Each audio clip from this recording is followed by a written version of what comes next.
Halo guys, welcome to kelompok 5. Di sini kami akan membahas materi mengenai investasi. Yang terhormat dosen pengampu Ibu Vista Yulianti, SE, MAK, CVFM. Materi ini disusun oleh Elva Alfia dengan nomor NIM 222210118 dan Lena Amelia dengan nomor NIM 222210036. Inilah poin materi yang akan disampaikan dalam presentasi. Yang pertama ada pengertian investasi, yang kedua ada tujuan investasi, yang ketiga ada jenis-jenis investasi, yang keempat manfaat investasi, yang kelima proses investasi, yang keenam resiko berinvestasi dan cara mengurangi resiko investasi.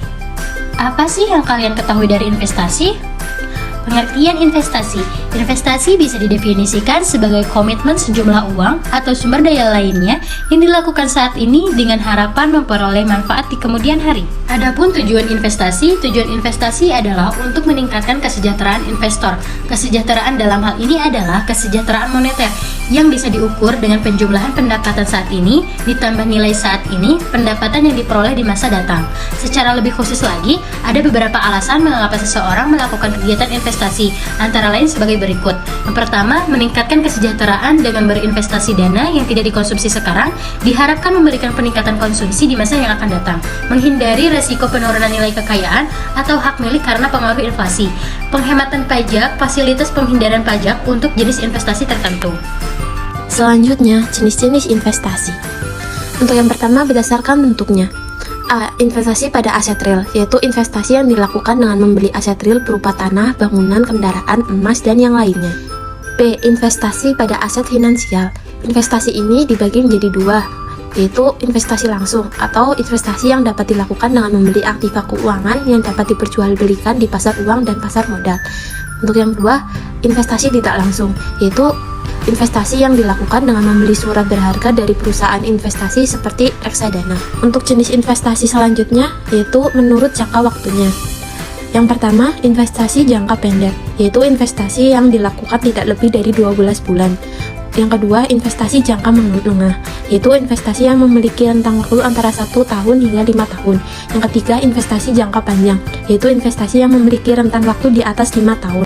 Kemudian, apa sih manfaat berinvestasi? Tentunya yang pertama, jumlah return relatif lebih besar. Kedua, menekan angka inflasi. Ketiga, mendorong hidup lebih hemat dan disiplin. Dan yang keempat, penghasilan jangka panjang. Kelima, mencapai tujuan hidup tertentu. Proses investasi. Proses investasi yang pertama yaitu dasar keputusan investasi. A. Return. Alasan utama orang berinvestasi adalah untuk memperoleh keuntungan. Dalam konteks manajemen investasi, tingkat keuntungan investasi disebut sebagai return. Adalah suatu hal yang sangat wajar jika investor menuntut tingkat return tertentu atas dana yang telah diinvestasikannya. Return yang diharapkan oleh investor dari investasi yang dilakukan merupakan kompensasi atas biaya kesepakatan dan resiko penurunan daya beli akibat adanya pengaruh inflasi. B. Resiko. Resiko bisa diartikan sebagai kemungkinan return aktual yang berbeda dengan return yang diharapkan. Hubungan tingkat resiko dan return yang diharapkan. Hubungan antara resiko dan return yang diharapkan merupakan hubungan yang bersifat searah dan linear. Artinya, semakin besar resiko suatu aset, maka semakin besar pula return yang diharapkan atas aset tersebut. Demikian sebaliknya. 2. Proses keputusan investasi. A. Penentuan tujuan investasi. B. Penentuan kebijakan investasi. C. Pemilihan strategi portofolio. D. Pemilihan aset dan pembentukan portofolio. E. Pengukuran dan evaluasi kinerja portofolio. Risiko berinvestasi dan cara mengurangi risiko investasi. 1. Risiko suku bunga. Strateginya adalah yang bisa dilakukan oleh para penerbit obligasi lainnya adalah menaikkan suku bunga lebih tinggi dari suku retail. 2. Resiko pasar. Strateginya adalah untuk menjaga kestabilan nilai tukar rupiah terhadap USD. Pemerintah bisa melakukan investasi melalui berbagai bijaksanaan moneter dan fiskal. Salah satunya melalui managed float system.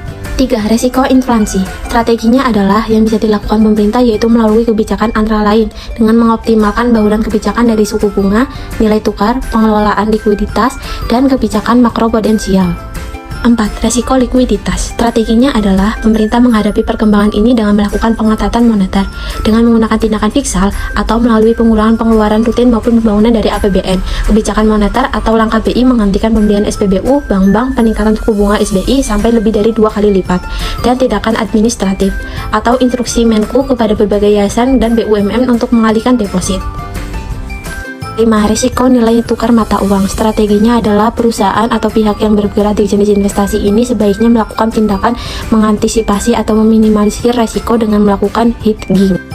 6. Risiko negara. Strateginya adalah perlunya investasi jangka panjang di sektor pertanian di negara berkembang, mempersiapkan teknologi yang lebih baik untuk bisa meningkatkan produktivitas pangan, investasi di infrastruktur pedesaan, serta pelatihan untuk petani kecil guna mendorong ke arah produksi yang lebih tinggi.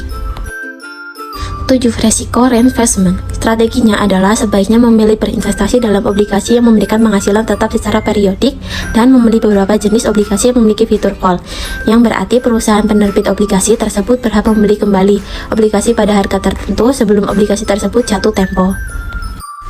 Berikut contoh soal dan penyelesaiannya. Baik, itulah materi yang dapat kami sampaikan. Kami ucapkan terima kasih. Semoga kamu bisa mendapatkan ilmu yang bermanfaat dari video ini. Semoga beruntung.